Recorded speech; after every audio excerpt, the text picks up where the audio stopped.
Bonjour et re-bienvenue. Nous sommes dans la dernière partie de notre sommet Femmes en affaires et merci encore une fois à la Chambre d'avoir organisé cette occasion merveilleuse de pouvoir avoir des discussions avec les membres à travers le Canada pour partager nos expériences et les expériences des leaders dans nos industries à propos des questions que nous partageons. Je suis Nora Lee Bradley, vice-présidente directrice des affaires externes et responsable de la durabilité des affaires juridiques chez Nutriem. Pour dire quelques mots à propos de ma société et la façon dont nous abordons les questions que nous avons évoquées cet après-midi. Premièrement, Nutrien est une société avec un capital de 40 milliards de dollars et nous sommes l'un des plus grands fournisseurs de produits, d'outils pour les agriculteurs pour cultiver et pouvoir subvenir aux besoins de la population. Nous avons des opérations à Saskatchewan et d'autres usines de fabrication des engrais. Et nous sommes le plus grand vendeur en détail et nous vendons à plus de 500 000 agriculteurs dans le monde. Nous avons notre siège et des bureaux principaux dans 3 endroits, à peu près 4 000 personnes qui travaillent sur le terrain, et à peu près 19 personnes qui travaillent dans le réseau de distribution qui vendent aux agriculteurs. Et ça, c'est important pour expliquer comment il faut aborder les questions que nous avons évoquées aujourd'hui afin d'appuyer davantage les femmes au travail. J'aimerais donc parler de comment nous examinons la question d'inclusion et d'équité et de diversité dans notre stratégie.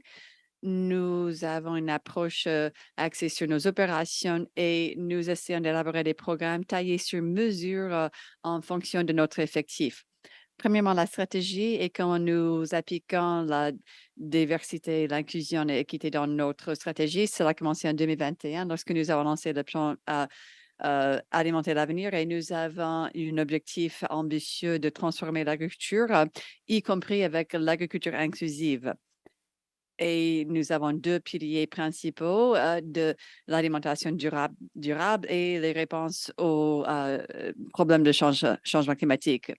Nous appuyons l'inclusion des peuples surreprésentés dans l'agriculture. En 2022, nous avons intégré l'inclusion comme l'un de nos valeurs essentielles avec la sécurité, l'intégrité et les résultats. Et nous voulions que nos parties prenantes externes et internes voyaient l'inclusion comme faisant partie de notre culture et que ceci faisait partie de nos valeurs essentielles. Et c'est important d'intégrer cela dans notre culture parce que nous croyons que c'est important pour la prise de décision et qu'il faut avoir les perspectives de toutes ces parties prenantes afin de pouvoir mieux desservir l'objectif de notre société et d'avoir plus de durabilité. En 2023, nous avons adopté un plan de durabilité euh, et d'inclusion pour notre effectif ainsi que la chaîne d'approvisionnement. Et je sais qu'aujourd'hui, nous parlons vraiment des aspects professionnels et comment nous pourrions mieux appuyer les femmes. Et nous avons adopté plusieurs stratégies. Premièrement, quand vous voulez accomplir quelque chose, il faut établir des cibles. Nous avons adopté des cibles d'ici 2025 d'avoir 30 de nos de femmes dans les postes de direction. Comme beaucoup d'autres entreprises, nous avons un peu de mal avec cela. Donc, il fallait équilibrer ce programme afin de s'assurer que nous pouvons faire avancer ces objectifs. Nous avons aussi un processus qui n'est pas unique. Peut-être nous avons un conseil de diversité qui ajoute des perspectives et un contrôle sur toutes nos opérations en matière de diversité. Et aussi les programmes. Nous avons élaboré une plateforme, par exemple, pour faire en sorte que les leaders euh, dans les dans cette industrie pour lui donner une meilleure idée de la stratégie et avoir des programmes de formation pour les femmes dans le leadership. On appelle ça l'Académie nutrienne. Nous avons formé les femmes avec des programmes de mentorat dans la génie et d'autres secteurs. Et nous avons eu également un grand succès récemment avec l'une de nos responsables femmes et qui a une promotion et nous avons eu aussi une équipe totalement féminine pour la première fois dans l'un de nos départements. Et nous sommes dans une situation assez unique et nous avons un groupe de ressources ERG qui s'appelle les femmes dans les environnements non traditionnels et ils ont un groupe pair à pair qui aide les femmes. Il y a un podcast qui s'appelle Les femmes du sel et il raconte des histoires très puissantes quant à ce qui fonctionne bien dans cet environnement. En conclusion, nous avons des programmes qui correspondent aux aspects uniques de notre organisation et nous essayons de promouvoir les femmes dans tous ces postes et nous avons également une redevabilité avec suivi et contrôle de notre conseil de diversité pour mesurer les progrès et les résultats. Et nous cherchons également à avoir un plan d'incitation pour faire en sorte que nous avons les bonnes initiatives en place. Nous avons beaucoup de travail à faire toujours, mais nous essayons d'être plus intelligents dans cette démarche et ce serait avec un grand plaisir d'entendre certains aspects uniques de nos programmes pour clôturer la séance d'aujourd'hui. Ceci dit, je vais donner la parole à Penny Wise, présidente et directrice générale de 3M et co-fondatrice ou co-directrice, pardon, du Conseil de plaidoyer pour les femmes, promotion des femmes auprès de la Chambre du commerce du Canada. Merci, Noralie. J'apprécie cette présentation et cette vue d'ensemble. Je suis vraiment fascinée par ce groupe de femmes et de mentorat, ce que vous avez appelé le groupe hiver. Merci pour tous les mots que vous m'avez envoyés sur la discussion que nous avons eue avec nos histoires STEAM. Merci. Je suis ravie d'être ici pour la dernière session de la journée et j'ai le plaisir de vous présenter notre conférencière pour clôturer la séance, Karen Vecchio, députée basée à Ontario. Elle était propriétaire d'une petite entreprise à Ontario et elle a travaillé avec Joe Preston, ancien membre du Parlement, comme assistante exécutive. Avant d'aller dans la politique en tant que membre du Parlement, euh, elle a occupé plusieurs postes avec le présidente du caucus du développement social et le caucus LGBTQI. Plus, à l'heure actuelle, elle fait partie du comité permanent de la condition féminine de la Chambre des communes. Karine, nous sommes ravis de vous accueillir cet après-midi. Merci d'être ici. Merci et c'est formidable de vous voir, Penny, parce que surtout que vous êtes ma voisine. Oui, ravi de vous avoir ici pour partager avec nous. Et ma première question, quand je vous ai présenté comme président du comité permanent de la condition féminine, qu'est-ce que c'est exactement ce comité de la condition féminine? Qu'est-ce que c'est que ce comité permanent? Quel est l'objectif, son statut et quelle est votre mission en tant que comité de la condition féminine? Oui, nous avons plusieurs comités permanents au Parlement, finances, département de la défense. Enfin, il y a plusieurs comités, des affaires législatives, tous ces comités permanents. Et moi, depuis plusieurs années, je suis au comité permanent de la condition féminine. Nous essayons d'examiner la politique fédérale et parfois aussi des politiques des provinces et comment tout ça fonctionne au Canada, l'impact sur les femmes. Donc, nous appliquons la perspective du genre et dans notre comité, nous avons étudié, par exemple, les forces armées du Canada et les questions que nous avons, les problèmes avec l'harcèlement sexuel dans les forces armées. Aussi, nous avons examiné la question de violence entre partenaires intimes, entre les couples et on examine également l'économie et les ressources et de STEAM pour les femmes. Et au cours des dernières années, nous avons mené beaucoup d'études et aujourd'hui, par exemple, je vais parler de l'étude sur l'abus dans les sports et nous avons examiné ce que cela signifie au niveau fédéral et ce que nous pourrions faire lorsqu'il y a des cas d'abus dans les sports au niveau de la base jusqu'au niveau fédéral. Très bien, formidable. Merci pour ça. Quand on a parlé de cette conversation, vous avez parlé de l'impact que ce comité permanent pourrait avoir et comment le comité fonctionne par rapport à d'autres comités. Donc, est-ce que vous pourriez dire quelque chose à propos de cela? Parce que les femmes, souvent, travaillent très bien ensemble dans une bonne collaboration et trouvent beaucoup de réponses et de solutions. Oui, depuis les élections de 2021, nous avons créé ce comité vraiment incroyable. J'ai été dans ce comité pendant plusieurs années. Ensuite, j'ai fait une petite pause et j'ai travaillé dans d'autres comités, mais je suis de retour dans ce comité et nous travaillons sur des questions comme violence entre partenaires intimes et des questions qui sont très personnelles. Il faut être vraiment guidé par une perspective sur le traumatisme. Donc, il faut examiner non seulement ce que nous essayons de faire au niveau fédéral, mais aussi de en nous demandant aux personnes de venir témoigner, et quand on nous parle de la violence entre les partenaires intimes, il faut vraiment être à l'écoute et quand nous parlons de l'importance, d'avoir une collaboration parce que, quelqu'un qui est un rescapé de la violence ne veut pas être, un pionnier, enfin un pion dans la politique et c'est ce que je trouve, tout le temps. Il y a beaucoup de femmes sur notre comité, mais nous collaborons sur ces questions difficiles. Nous avons ces conversations difficiles. Nous venons de terminer une étude sur le traite des personnes et l'esclavage. Et beaucoup d'entre nous sont des mères, des sœurs, des filles. Et nous avons une autre mentalité à cause de cela, à cause de cette orientation familiale qui nous sommes et cette passion que nous avons pour soutenir tous les Canadiens. Merci et sur la base des exemples que vous avez cités, vous avez à traiter des sujets très, très lourds et je pense que ça peut être très épuisant, mais aussi, heu très, satisfaisant aussi quand vous savez que vous avez pu avoir un impact. Oui, pour l'étude sur le trait des personnes, heu, j'ai proposé d'aller faire des visites sur le terrain et nous avons visiter Halifax et d'autres sites. Et parfois, ces témoignages personnels nous ont vraiment touchés et guidés. Donc, ce comité a, a travaillé sur les questions très, très difficiles. Pour vous, en tant que président de ce comité permanent, pour vous, qu'est-ce que cela signifie, le succès? Qu'est-ce que cela veut dire? Je pense que c'est la collaboration. Quand nous avons des rapports, c'est unanime.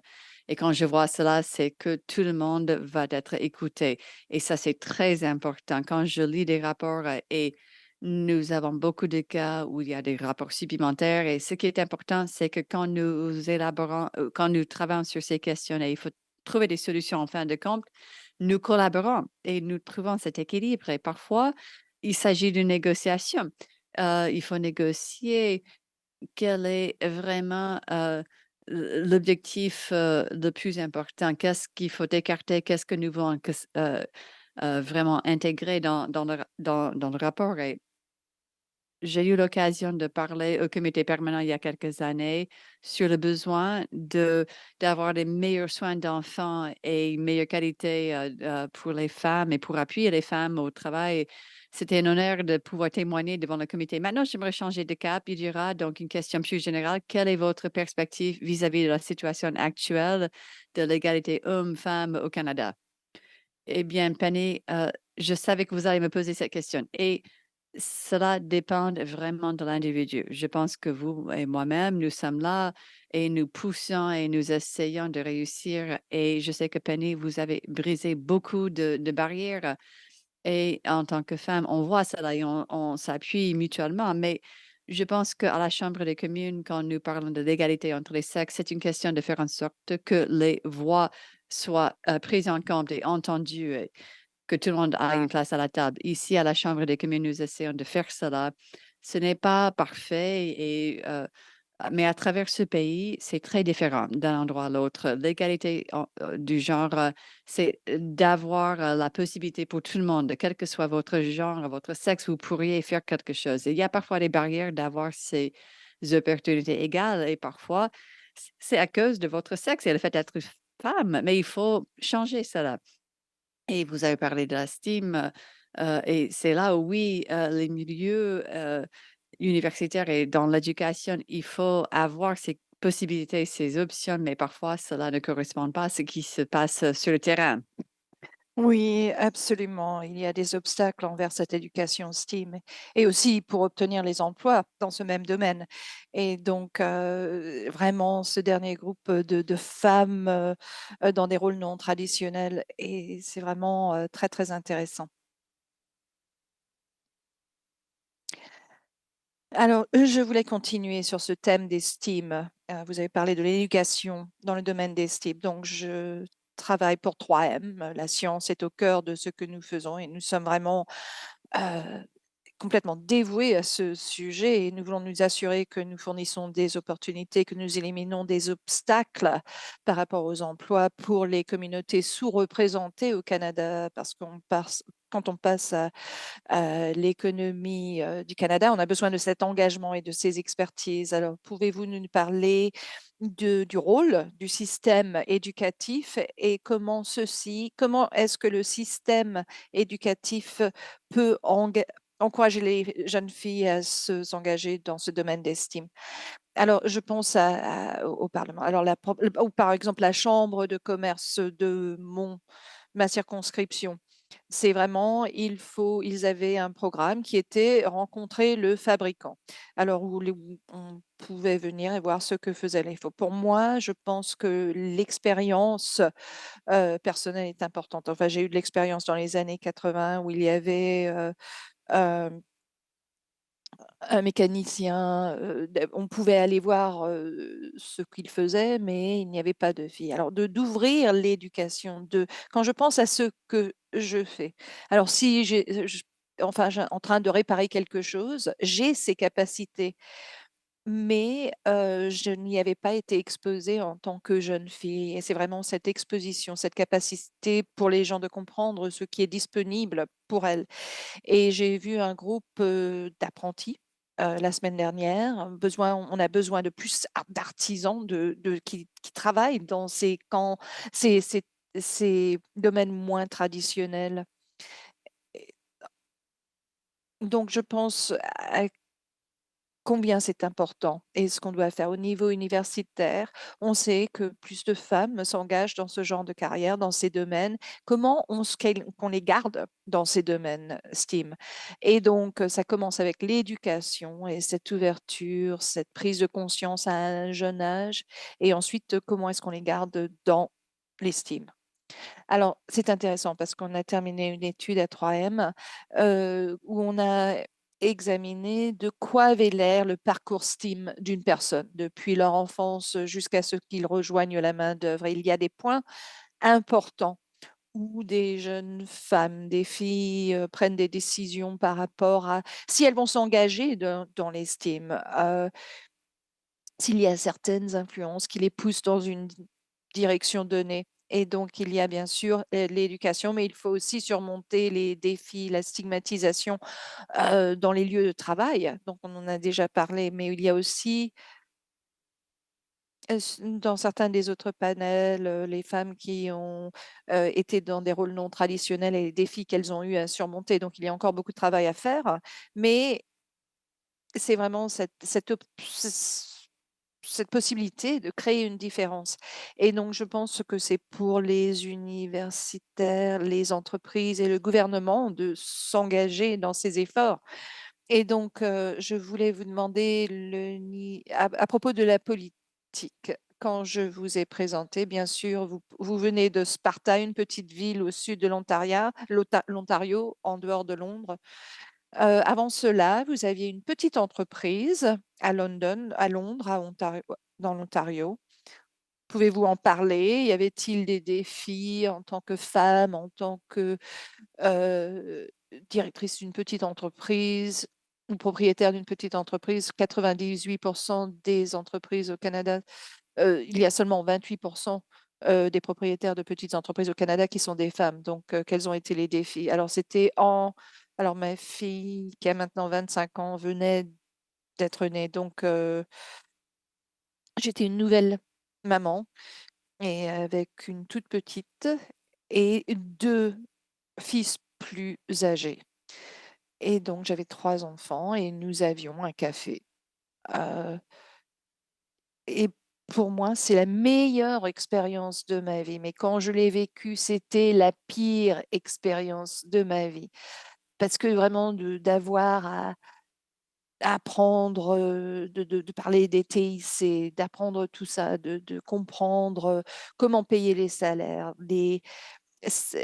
c'était dur, mais cette expérience m'a tellement apporté dans mon expérience en tant que parlementaire, parce que je comprends quand il faut, payer les impôts, comment, les relations avec les ressources humaines. J'ai cette expérience et donc cette expérience, surtout avec 3 enfants en bas âge, et si je n'avais pas eu ma meilleure amie et ma mère qui m'avaient soutenue, je n'aurais pas pu y arriver et donc vraiment, je soutiens vraiment les garderies, les crèches, les soins pour les enfants, mais je travaillais souvent jusqu'à minuit, 1 heure du matin. Alors j'avais besoin vraiment de soins pour mes enfants qui seraient différents. C'est là que ma famille a vraiment aidé. Donc j'ai perdu ce temps précieux avec mes enfants, mais parce qu'on essayait vraiment de construire, une entreprise et c'était vraiment difficile. Je le referais, à nouveau si les enfants étaient un peu plus âgés et si on avait une meilleure sécurité financière parce qu'on a pris un grand risque et j'ai appris tellement de choses, mais et on a réussi et quand je regarde les autres femmes, 20 des petites entreprises qui appartiennent à des femmes, donc je parlais à UPS et à d'autres sociétés, comment on peut faire des exportations et comment on peut aider, ces petites entreprises à s'épanouir et fournir ces ressources pour que ces petites entreprises puissent, heu, vraiment, avoir une grande croissance. Hem, Merci d'avoir partagé cette histoire et je sais que vous avez dit que vous regrettez de ne pas avoir passé autant de temps que vous l'auriez voulu avec vos enfants, mais je sais que ce sont les personnes qu'ils sont aujourd'hui parce qu'ils ont été inspirés par votre histoire et c'est leur vie, c'est leur vécu et donc ceci inspire cette prochaine génération. Alors qu'est-ce qui s'est passé avec ce café? Alors il était temps de continuer sur votre voie. Alors, bon, c'est difficile pour les mariages. Notre mariage a survécu, mais à un moment donné, j'ai dit à mon mari: «C'est trop». C'était trop à cette époque de ma vie et donc on a vendu, notre entreprise. Mais à ce moment-là alors donc c'était, de le premier jour où on a commencé, on avait gagné 87 $ et on s'était dit: «Bon 87 $, on peut même pas payer nos employés. Mais quand on a vendu cette entreprise, ce café, c'était vraiment une réussite parce qu'avec notre travail et nos efforts, on a pris cette entreprise et on l'a vendue à profit. Et donc merci, pour cette histoire et félicitations parce que vous avez démontré à quel point il est difficile d'être, entrepreneur et diriger votre propre entreprise et donc et vous avez parlé des soins pour les enfants et de fait que vous avez besoin de qu'on garde vos enfants jusqu'à 1 heure du matin. Et quand on parle de l'infrastructure sociale qui est présente au Canada, pas tout le monde travaille de 9 heures à 17 heures et surtout pour les femmes parce que beaucoup d'entre elles travaillent dans l'économie du service, etc. Et surtout si c'est des femmes entrepreneurs parce que c'est vraiment 7 sur 7. Et donc, même quand vous ne travaillez pas, vous continuez à réfléchir à ce que vous allez faire le lendemain. Alors je suis d'accord, les soins pour les enfants sont essentiels, mais il faut aussi qu'il y ait cette flexibilité. J'ai grandi à Sparta, on n'avait pas de soins pour les enfants à Sparta, mais on voit ces évolutions. Alors, par exemple, vous avez un petit hameau comme Sparta et une grande ville comme Toronto. Alors, comment est-ce qu'on s'adresse aux différents environnements comme ceux-ci? Et une autre, note de votre histoire, vous avez parlé de comment on peut trouver des crédits fiscaux et cetera. Comment on demande tel ou tel, élément. Alors en travaillant il y a et un membre du conseil de plaidoyer nous a dit qu'elle aidait les petites entreprises à comprendre comment elles pouvaient appliquer pour des financements, comment elles étaient éligibles. Alors, je voudrais vous poser la question. Je me souviens que parlant, heu, à quelqu'un à propos de à quelqu'un qui n'avait jamais pas travaillé avec des TIC et je leur ai montré, bah, moi je connais le modèle et donc il faut vraiment éliminer la bureaucratie et on veut que ce soit plus facile pour les petites entreprises, en fait, de démarrer. et donc, par exemple, de payer certains impôts, d'une manière mensuelle plutôt que trimestrielle. Enfin, c'est donc il faut, avoir un guichet unique où on voit, tout ce qui se passe, en un seul endroit. Alors il faut qu'on ait une réponse, qui rend les choses plus faciles de la part du gouvernement. Et par exemple, et certaines aides pour lesquelles il est facile de, déposer une application et s'assurer que le gouvernement, hem, fournit les informations à propos de ce qui est disponible pour ces petites entreprises. Et vraiment, il faut éliminer donc ces particularités de bureaucratie. Alors je vais revenir vers la politique. Et la politique, d'abord, heu, pouvez-vous me raconter comment vous êtes rentrée dans ce monde de la politique? Et ensuite, je veux parler des femmes dans le monde de la politique.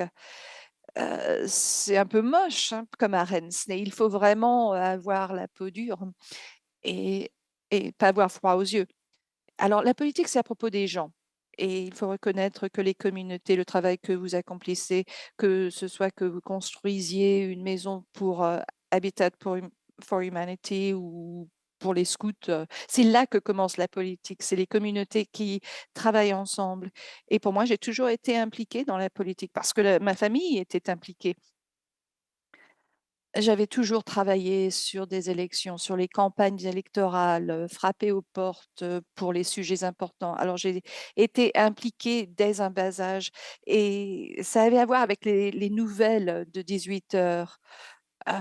Les nouvelles de 18h, c'était l'heure où mon père rentrait à la maison, ma mère, rentrait à la maison et donc tout le monde rentrait à 18h. On allumait la télé et ce n'était pas à propos de la politique, c'était à propos des communautés. Et c'est là que ça a commencé. C'était à la table familiale et je pense qu'on voit ça avec beaucoup de gens qui sont impliqués dans la politique. C'est une passion au sein de leur famille et ils veulent aider leur communauté. C'est comme cela que ça a commencé. Je me suis impliquée dans beaucoup d'élections et en 2004, après avoir été volontaire sur une campagne, j'ai obtenu mon premier emploi, dans le monde de la politique et j'ai eu bien sûr un mentor extraordinaire qui m'a énormément, aidée, qui m'a montré que je pouvais le faire moi-même, faire les choses moi-même et donc c'est vraiment très important. Et donc j'ai élaboré sur les compétences qu'il m'a apprises mais d'avoir un mentor, ça a été vraiment ce mentorat a été très important et sachant que j'avais toujours cet appui. Et l'une des choses que j'aime, noter, c'est pas seulement le mentorat, mais c'est quelqu'un qui est un champion pour vous. C'est ça que Bill a fait pour vous.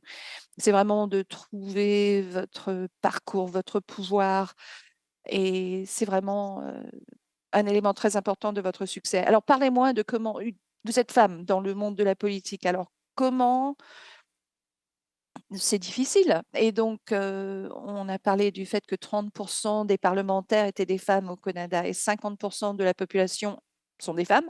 Alors on a encore du travail à accomplir dans ce domaine. Alors quand on parle du monde de la politique et comment les femmes s'impliquent. Beaucoup d'entre elles s'impliquent au niveau municipal, ensuite au niveau provincial et ensuite au niveau national. C'est un domaine très difficile, une arène difficile. Et il faut voir où les femmes commencent dans les communautés, c'est dans les organisations communautaires et elles évoluent à partir de là. Alors, on voit beaucoup plus de femmes à ce niveau municipal. Au niveau fédéral, il y a beaucoup d'obstacles qu'on vive, et une très bonne amie qui est une nouvelle mère. Le mois dernier, bon, elle a eu un bébé, elle habite à Fort Lake et donc c'est loin, de voyager de là-bas jusqu'au parlement ici, donc c'est un long trajet et nous vivons dans un énorme pays. C'est un pays où on ne peut pas, conduire d'une côte à l'autre, en 1 heure, comme certains autres pays. Alors ici, ce que je trouve, c'est que je suis entourée par de très bons amis. 39,9%, quand on parle de non du pourcentage de femmes qui sont impliquées dans notre législature et donc alors nous nous focalisons sur cette égalité entre les hommes et les femmes et qu'on va y attribuer, du capital et cetera. Mais c'est à propos il faut être à l'écoute des voix des femmes et il faut vraiment vous pouvez prendre une photo, mais c'est est-ce que quand on s'assoit autour de la table, est-ce qu'on écoute les voix des femmes? Et je vois beaucoup de femmes qui s'appuient les unes les autres, qui se soutiennent et vraiment moi aussi, je me suis sentie très soutenue de la part de mes collègues féminins et masculins et on sait que bon, certains disent que la politique est violente, parfois, mais je veux dire que parfois il y a des éléments misogynistes contre les femmes.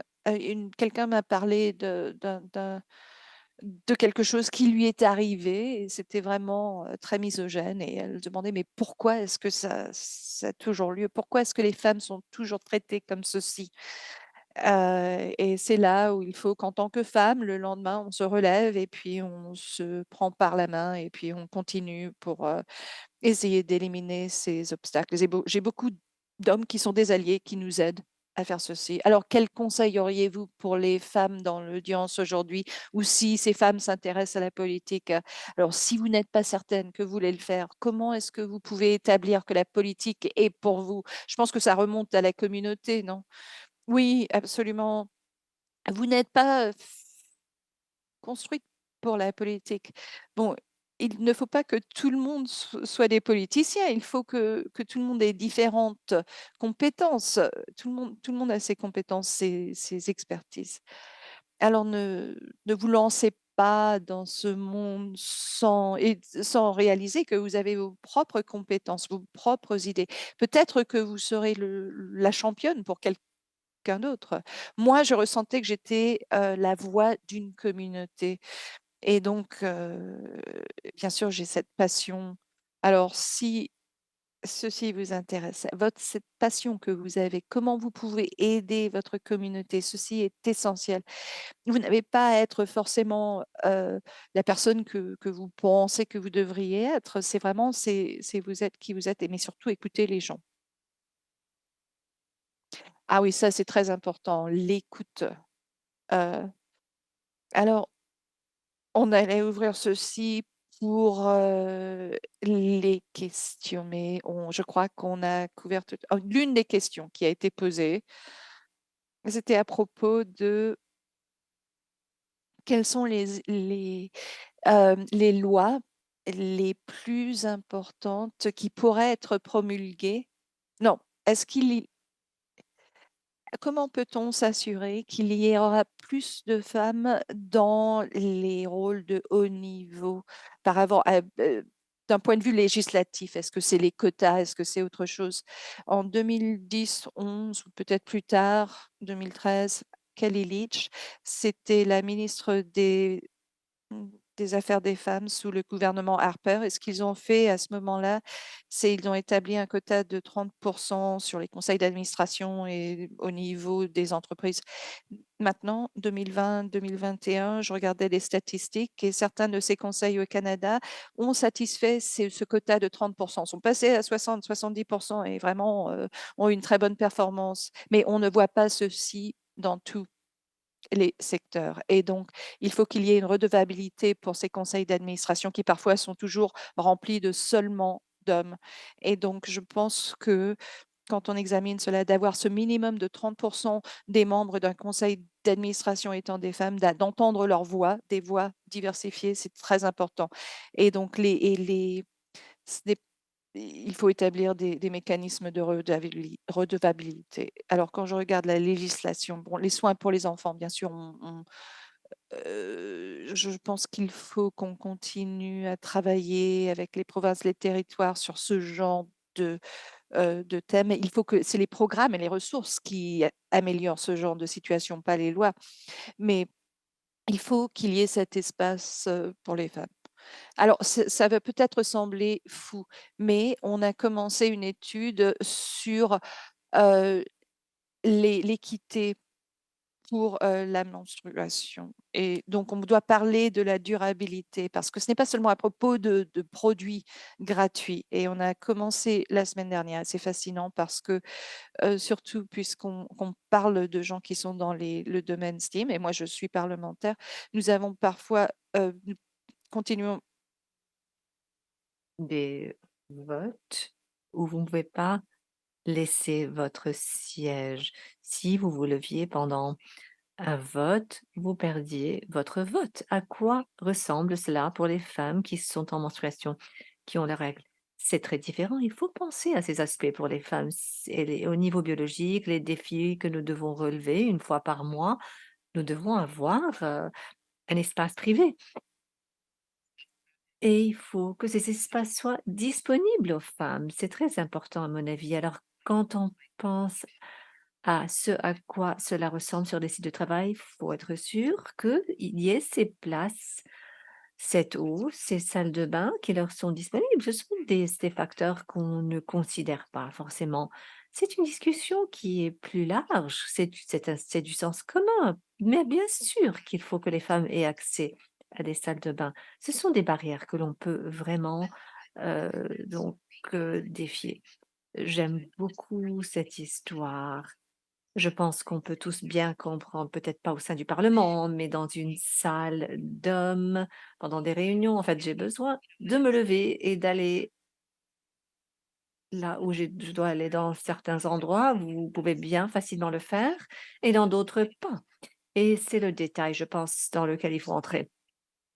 Alors, j'ouvre la séance pour la question. Qui est-ce que vous admirez dans la politique? Les femmes, les hommes, pourquoi? J'ai été très changeuse. Quand j'ai commencé, Ronna Ambrose a été votée notre leader intérimaire. Je ne pense que je n'aurais pas pu avoir un meilleur modèle, que vous soyez membre du Parlement ou membre du Bloc. Ronna Ambrose, elle est vraiment, c'était comme donc enfin, c'était quelqu'un de tellement élégant. C'était une femme dure, mais qui était en même temps élégante. Elle avait cet équilibre incroyable. Je suis vraiment inspirée par elle, par la façon qu'elle se présente, la femme compassionnée, rationnelle que je vois. C'est quelqu'un que j'admire. Je ne me penche pas vraiment sur les politiciens, mais le public. Cela va vraiment montrer mon âge. Mais j'ai grandi dans les années 80. J'ai vu Margaret Thatcher, c'était une femme dans la politique. J'étais tellement impressionnée. Elle était bien en avance, elle faisait partie du Royaume-Uni. Il y a des gens comme ça qui sont importants. Et pour moi, Crystal va toujours être mon mentor, toujours mon champion dans la politique, parce que c'est toujours une question de personne. C'est quelque chose que j'ai appris. Fantastique. Je n'avais pas pensé à Margaret Thatcher. J'ai aussi grandi dans les années 80. Je sais tout à fait ce que vous voulez dire, mais je ne me rendais pas compte. Je n'avais pas eu l'idée que les femmes ne pouvaient pas être Premier ministre ou présidente à cause de la voir. Elle était simplement, tout simplement. Elle a vraiment rompu des barrières. C'est fantastique. Alors, vous avez dit que vous avez une fille et deux fils. Ah non, trois fils, deux filles. Je suis un peu occupée quand même. Vous n'êtes pas, vous dites folle, mais pas folle, en fait, vous êtes juste occupée. Alors, j'y pense en termes donc du travail que je fais, heu, les discussions que l'on tient, qu'on tient aujourd'hui. Maintenant, quand je passe le bâton à au je donne le relais à ma fille qui a 26 ans, qu'elle sera déjà en avance par 2 ou 3 pas, que j'ai fait ce qu'il fallait. Alors pour vos enfants, quelles sont vos aspirations pour vos fils, pour vos filles? Et les gammes d'âge sont, mon enfant le plus jeune a 20 ans et mon fils le plus âgé a 29 ans. Enfin, aura 29 ans en octobre. Ce que j'essaye de leur communiquer, c'est qu'ils sont très capables, qu'ils peuvent faire ce qu'ils veulent s'ils s'y attellent vraiment, d'avoir vraiment une passion pour ce que vous faites, d'aimer ce que vous faites. J'ai grandi à un moment où on a parlé d'aimer ce que l'on fait et de trouver un emploi, de travailler de 9 heures à 17 heures et puis aller s'amuser. Je pense qu'il faut trouver un équilibre. Ce n'est pas simplement une question d'aller au travail, d'être payé, mais d'avoir le sentiment d'avoir fait une différence. Alors, je pense qu'avec mes enfants, j'ai voulu qu'ils reconnaissent vraiment qu'ils ont des pensées individuelles, des besoins individuels, et ils se sont vraiment des penseurs indépendants, chacun. Mon fils aîné, comparé à mon fils cadet, ils sont tellement différents, mais ce sont mes fils et ils ont différentes pensées. Je respecte cette différence au niveau des pensées. Au sein de ma famille, nous avons de très bons débats politiques. Nous ne sommes pas tous les mêmes, mais je veux qu'ils comprennent que la diversité au niveau de la pensée est vraiment très importante. Fantastique. J'aurais dit merci, mais j'ai d'autres questions à vous poser. En fait, les questions ont disparu, mais une avait trait à comment convaincre les entreprises à prolonger les congés de maternité ou est-ce que le gouvernement fédéral peut aider avec les congés parentaux? Oui, je pense que quand on étudie cette question, il faut remonter à il y a 25 ans, c'était 6 mois, maintenant c'est devenu 1 an. Maintenant, il y a cette option de 33% où vous pouvez avoir jusqu'à 18% pour le congé de maternité sous le gouvernement fédéral. Nous l'avons sous la loi du travail. Les provinces continuent de travailler. Et pour les entreprises, je reconnais qu'il y a des actions qu'on peut prendre. Mais je regarde le leadership, par exemple, Penny, vous savez, on fait des changements parce que Penny est la direction, elle a une voix, elle connaît l'importance de cela. Je pense qu'en ayant des dirigeants femmes, c'est la façon que les entreprises vont changer parce qu'elles comprennent les différences qui existent. Chaque entreprise est différente, la flexibilité pourrait être aussi différente. Ce à quoi vous vous attendez aussi, les attentes. Ce que j'ai remarqué à cause de la COVID, j'ai vraiment remarqué comment les emplois ont changé. Tant de personnes qui travaillent de chez eux, mais je pense que c'est très difficile de faire un service client dans un magasin si vous n'êtes pas dans un magasin et il faut trouver donc une façon de faire fonctionner la chose. Pour l'avenir, c'est complexe et je pense que quand vous pensez au chef hiérarchique, il faut vraiment comprendre s'il y a un travail à faire et vous savez un chronogramme, à quoi ressemble ce chronogramme et comment travailler. Mais la gestion des personnes et des ressources humaines est vraiment une partie très importante dans le travail que nous faisons. Et je pense que comprendre la majorité des emplois ne sont pas des emplois qui dureront de 9 heures à 17 heures. Il y aura des attentes. Quelquefois, le congé de maternité sera difficile à prendre. Vous allez toujours l'avoir, mais pour certaines femmes, nous comprenons que c'est difficile de prendre autant de congés parce qu'elles ont cette passion. Il faut faire ce qui fonctionne pour nous individuellement, que c'est prendre doucement pour des personnes qui sont des entrepreneurs. Elles se disent: «Mais qu'est-ce que c'est que cela?» Peut-être qu'elles n'ont pas une telle chose. Elles ont peut-être payé des avantages de sécurité sociale, mais en fait, un entrepreneur ne prend pas ce congé de maternité parce qu'elles sont encore celles qui gèrent toutes seules l'entreprise. Il faut vraiment voir cela de façon souple. J'aime beaucoup votre description. Chaque situation est unique. Certaines femmes veulent prendre ce congé de maternité pendant plusieurs, mois et d'autres pas. C'est une très bonne façon de décrire la chose. Nous sommes vraiment à la fin de la séance. Karen, c'était merveilleux de vous parler encore une fois. Je veux vraiment te remercier pour avoir, euh, pour nous avoir accompagnés pour la conclusion de ce sommet, toute la gamme de sujets. Merci à vous. Merci à vous. Bonne chance à tout le monde à la chambre. Merci pour tout ce que vous faites pour notre communauté. Merci, merveilleux. Et sur ce, c'est la fin du programme d'aujourd'hui. J'aimerais remercier tous nos intervenants liminaires, euh, nos panélistes. Je sais que le public a vraiment pu puiser de l'inspiration. Vous nous avez outillés aussi, vous nous avez donné des stratégies. Merci pour vos idées. Merci aux sponsors d'aujourd'hui pour avoir rendu cet événement possible. Aussi, le Conseil pour la défense des femmes et la Chambre de commerce canadienne. Et en dernier, au nom de la Chambre, merci à vous tous qui ont assisté à notre événement aujourd'hui dans le public. Merci pour nous avoir rejoints. Passez une merveilleuse journée. Nous vous reverrons l'année prochaine. Merci.